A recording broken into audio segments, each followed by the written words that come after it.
Good afternoon, Ms. Sabrin. Thank you for allowing me in your classroom today. I really enjoyed the lesson that you taught today, the solar system lesson. I have some observations from your lesson, and I'd like to go ahead and get going on those so we can kind of see where you came out with regards to the quality of your lesson today. I'd like to start with positive outcomes. The topic was very age appropriate for your audience today. Gardner's multiple intelligence were incorporated into the lesson. A check on learning was conducted and a homework assignment was issued along with a quiz to bring back the following day to then review and see where the students come out at on their retention of information. So those are all positives. Going over Gardner's multiple intelligences overview, the integration into the course was actually pretty well. The first one that I saw you integrate was a choice to read a story on the solar system to the students. That incorporated linguistic intelligence into the lesson, so the students were exposed to new terms related to space. The second modality was showing. You incorporated a visual model of the solar system using spatial intelligence. Students were able to mentally construct the solar system ideology through that visual representation of the solar system. And the last one, students were able to associate with naturalist intelligence. Students expressed their own unique understanding of how the planets are aligned. Lesson achievements taught a lesson that incorporated Gardner's multiple intelligence, utilized modalities that kept the students engaged in the lesson and focused on the basics. You provided a check on learning to assess the students' comprehension of your lesson, which are all positives. A few areas of improvement. Were there missed opportunities to include more of Gardner's multiple intelligence into the lesson?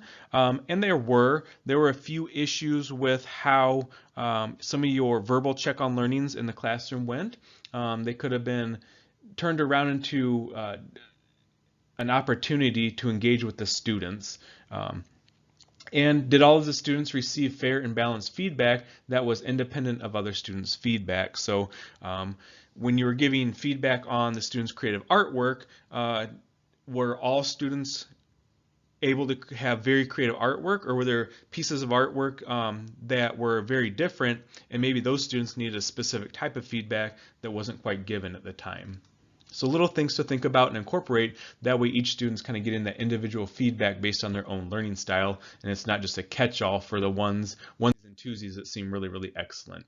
So a little bit of grading rubric food for thought. Ms. Sabrant, while the lesson you taught was executed very well, I'd like to cover a few observations on how you may improve the lesson for the next class. To encourage versus disencourage students from answering questions, I recommend a process in which positive reinforcement follows an incorrect answer, as opposed to telling a student that answers a question that, no, you got it wrong, does anybody else know the right answer? And when the students seem puzzled, use that as an opportunity to add to the lesson. Visual aids, a short video, or even throwing out a few catchphrases will help draw the students back and onto the task. Moving forward and accommodating differences. Remember, students learn at different paces. Some students require more time to map information.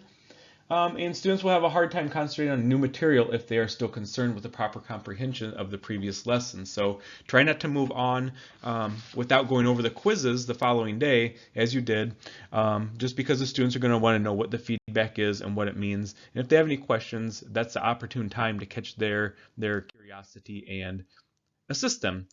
Conclusion and questions. Learning and teaching adaptations on the fly are critical to capturing the students' individual abilities and expanding them positively. Understand your audience and finding creative ways to engage, which you did. You just have a few little areas of improvement to work on.